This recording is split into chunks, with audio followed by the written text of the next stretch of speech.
Often we can feel unsettled and worry and anxious without really knowing the reason why. In this technique, I'm going to show you how you can actually cope with it and manage it better. This is how legends are made.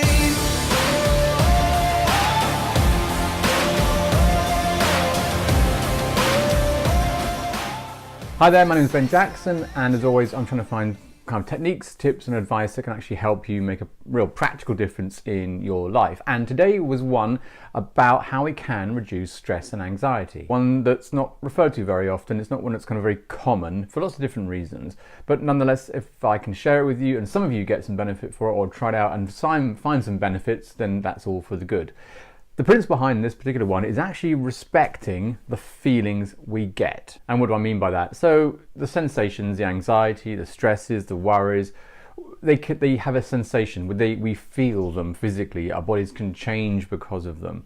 And sometimes that can feel very centralized. We actually know a rough area of where that feels kind of like more focused. And it's that what I like to think about. It's when we have that anxiety, the rising swell up, which can feel like it's all over our whole body, but there may be a centralized point.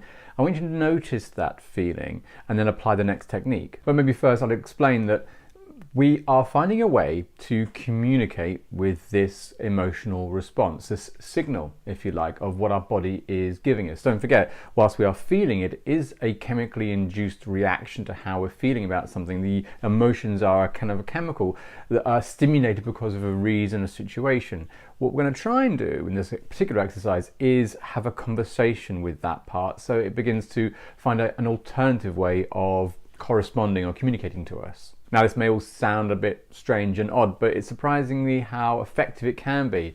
And I guess it's working out what scenarios this works well in. So it can be that if we are trying to manage our state and how we're feeling in a particular difficult situation, this can be a great way of attempting that, just to give us a bit of distance so we're not feeling so impacted by the emotion. Which is why I was referring to kind of anti-anxiety, anti-stress kind of remedy, because it can help in that area.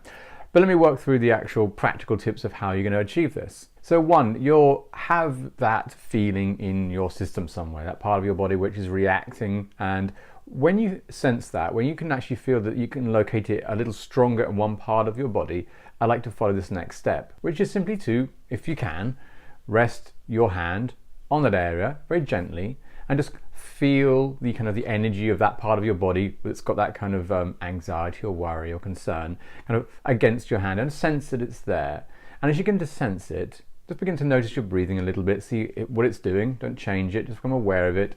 And with the hand resting lightly on that area, that zone you feel is the strongest, you can do to yourself or say out loud, depending where you are, I want you to say thank you.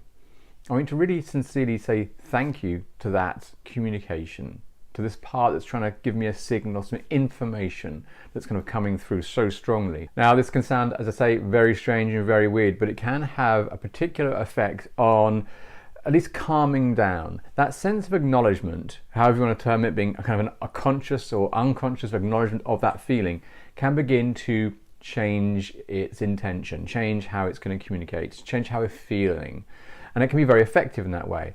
So the first step is to say thank you and to recognize and acknowledge we are feeling this way. And again, this may sound silly, but what we're going to do is, again, out loud or just to ourselves, say thank you for that signal. I really appreciate the information you're trying to give me, but right now it's interfering with my other priorities, the other tasks I need to attend to. I'm going to also add that you're going to address them and going to deal with those at a later time, maybe in the afternoon or the next morning or later in the day, whenever it may be.